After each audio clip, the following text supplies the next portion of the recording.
Netherlands tourist visa में किन किन कारणों से आपकी रिफ्यूज़ल आ सकती है, इसके बारे में आज की वीडियो में बात करेंगे।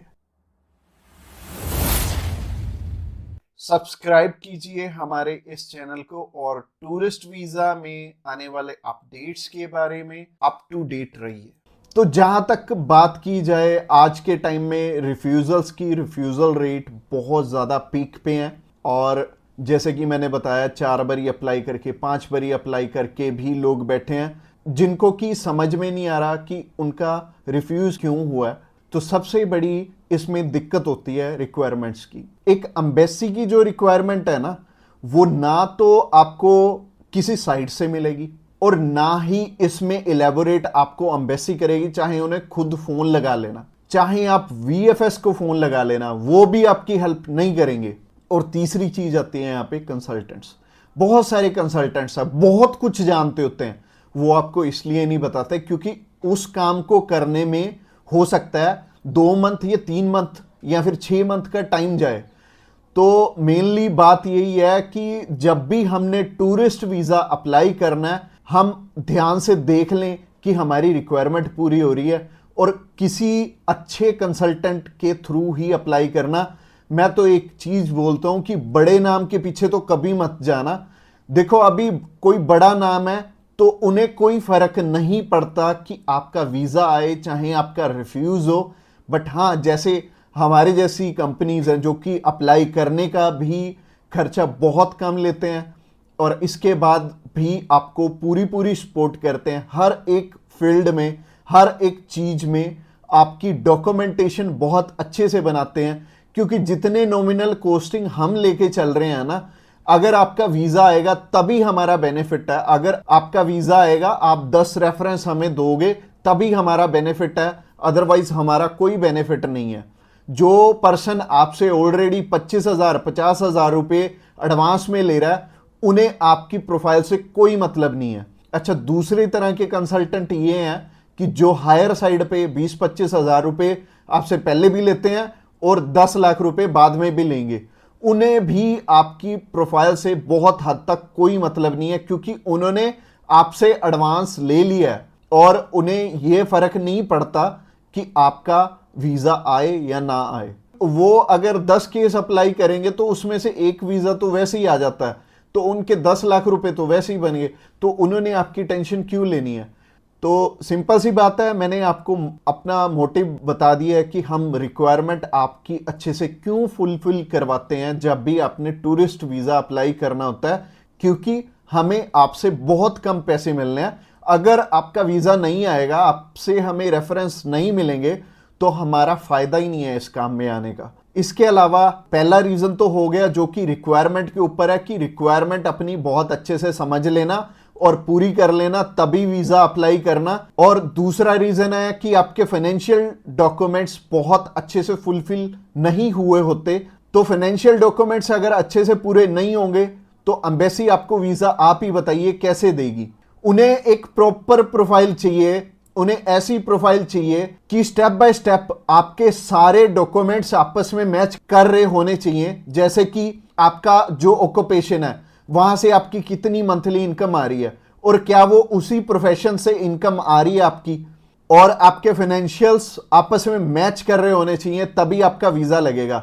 तो अगर आपको नहीं पता है कि आपके फाइनेंशियल मैच कर रहे हैं या नहीं कर रहे, तो आप क्या कर सकते हैं? आप अभी हमें कॉल कर सकते हैं, आप जान सकते हैं कि आपके फाइनेंशियल अच्छे से मीट कैसे होंगे। और कॉल तो आप इस वीडियो के एंड में ही हमें करना, क्योंकि आगे जो रीजन है वो भी बहुत स्ट्रॉन्ग रीजन है कि आपका वीजा इन इन कारणों से भी हो सकता है। प्रोफाइल का तो मैंने आपको बता दिया कि आप हमें कॉल कर लेना। इसके अलावा जो तीसरा सबसे बड़ा रीजन है वो है कि आपके यहां पे इंडिया में टाई स्ट्रॉन्ग ना होने, यानी कि इंडिया में आपका कोई ऐसा रीजन नहीं है कि आप वापस लौट के आओ। जैसे कि मैरिड है अगर कोई, तो उनकी वाइफ उनका रीजन बनती है वापस आने का, और अगर कोई अनमैरिड है उसको थोड़ी सी प्रॉब्लम ही आती है। बट इसका भी सोल्यूशन है कि आप बेटर है, अगर आप 20-21 साल के हो, 22 साल के हो, तो बाहर जाने के लिए मैरिज तो करोगे नहीं, तो कर क्या सकते हो, आप अपनी मम्मी या फिर अपने पापा में से किसी एक जने को अपने साथ में अप्लाई करवा लो। इससे क्या होगा कि अगर मम्मी आपके साथ जा रही हैं, आपका नहीं है वापस आने का स्ट्रॉन्ग रीजन, बट उनका बन गया, तो उनके चक्कर में आपका भी वीजा आ जाने वाला है। तो आप कर कह सकते हो या फिर मम्मी या फिर पापा को अपने साथ में अप्लाई करवा लो, तो ज्यादा अच्छा रहेगा, आपका भी टाई स्ट्रॉन्ग हो जाएगा।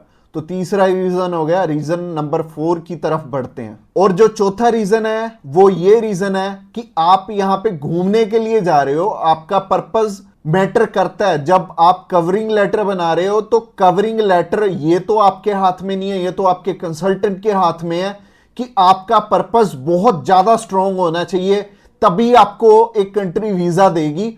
और वीजा उन्हीं को मिलेगा, लाखों लोग अप्लाई करते हैं जिनका की एक पर्पस होगा, जिनका एक कारण होगा बाहर जाने का। वीजा सिर्फ उन्हें ही मिलने वाला है जिनका एक रीजन बहुत ज्यादा स्ट्रांग होगा। तो रीजन बहुत ज्यादा आपका स्ट्रांग बनाएंगे अगर आप हमारे थ्रू अप्लाई करेंगे। तो ये चौथा कारण था आपका वीजा रिफ्यूज होने का। और ये 4 कारण ही हैं जो सबसे बड़े रिफ्यूजल के आपके चांसेस बनते हैं, जिन कारणों के पीछे।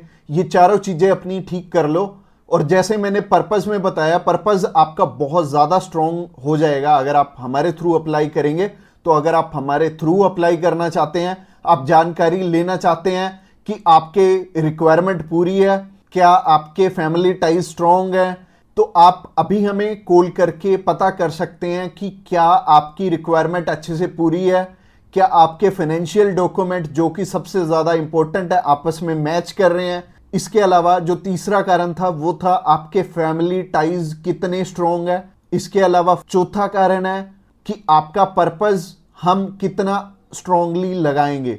इसके ऊपर आपका वीजा डिपेंड करेगा। और वीजा चाहे आप फर्स्ट टाइम अप्लाई कर रहे हो, चाहे ऑलरेडी आपके 1 रिफ्यूजल है, 2 है, 3 है, 4 है, जितनी मर्जी आपकी रिफ्यूजल्स हैं, मैटर नहीं करती। हमारे पास बहुत सारे लोग आते हैं। एक पर्सन का हमने अप्लाई करके दिया था और उनका टोटल 12 बार रिफ्यूज था, 13th टाइम उनका वीजा आया था।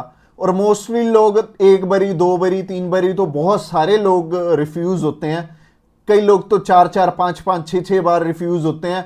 इवन उन्हें ये नहीं पता लगता कि हम करें तो करें क्या। वीजा तो हमें लेना है और लेना भी बिल्कुल सही मायने में है, एक्स्ट्रा पैसे दे के नहीं लेना, एक बिल्कुल नॉमिनल चार्जेस में ही अप्लाई करवाना है किसी से। तो उस कारण में वो ट्रैवल हिस्ट्री वाली साइड भी जाते हैं। तो ट्रैवल हिस्ट्री वाली साइड मैं तो बिल्कुल नहीं बोलूँगा कि आपको ट्रैवल हिस्ट्री बनानी चाहिए, क्योंकि इस टाइम एयर टिकट्स ही इतनी महंगी हैं कि अगर आप एक कंट्री में भी ट्रैवल करते हैं तो आपका 70 से 80 हज़ार रुपये लग जाते हैं। इसके अलावा अगर आप 3-4 कंट्रीज में ट्रैवल कर लिए तो आपके 3-4 लाख रुपए खराब हो जाने वाले हैं। और जैसे कि मैंने आपको पर्पस वाली वीडियो में बताया था, 15 से 16 हज़ार रुपये में आप हमारे थ्रू अप्लाई कर लेंगे और आप कम से कम 3 लाख रुपए में अपना 20 बारी अप्लाई कर पाओगे। तो ट्रैवल हिस्ट्री पे बिल्कुल भी पैसे मत लगाना। इसके अलावा अगर आप हमें अभी कॉल करना चाहते हो, कॉल कर सकते हो नीचे दिए गए नंबर पे। और इसके अलावा आप हमें व्हाट्सएप पे भी मैसेज कर सकते हो। व्हाट्सएप पे मैसेज करने के लिए डिस्क्रिप्शन बॉक्स में लिंक है, उस लिंक पे क्लिक करते ही आप हमें मैसेज सेंड कर पाएंगे और हम भी आपकी inquiry as soon as possible हम लेने वाले हैं। और हमारी टीम्स ऑफ एक्सपर्ट्स हमेशा रेडी है और वो सारे टीम मेंबर्स को पर्सनली मैंने ही ट्रेंड किया हुआ है और आपकी हर एक ज़रूरत को वो समझेंगे और फिर उसी अकॉर्डिंग आपको गाइड करेंगे। और आपको बिल्कुल भी टेंशन नहीं लेनी, जब भी आपने वीज़ा अप्लाई करना है आप हमारे थ्रू ईजिली कर सकते हैं। अगली वीडियो हमारी सी टाइप के वीज़ा के ऊपर रहने वाली है कि सी कैटेगरी में बहुत सारे हमारे पास ऑप्शन होते हैं अलग अलग, जिनके थ्रू की वीज़ा अप्लाई करने में हमारा पर्पस बहुत स्ट्रॉन्ग हो जाता है। तो सी टाइप में जैसे कि बिजनेस वीज़ा हो गया, स्पोर्ट्स वीज़ा हो गया, कल्चर वीज़ा हो गया, मेडिकल वीज़ा हो गया, तो ये सारे वीज़ा के बारे में हम बात करने वाले हैं, जो कि हमारी नेक्स्ट वीडियो रहने वाली है। तो आपने क्या करना है, हमारी नेक्स्ट वीडियो को भी जरूर ध्यान से देखना। Thanks a lot for watching this video till the end और मिलते हैं किसी बढ़िया सी वीडियो में नेक्स्ट टाइम।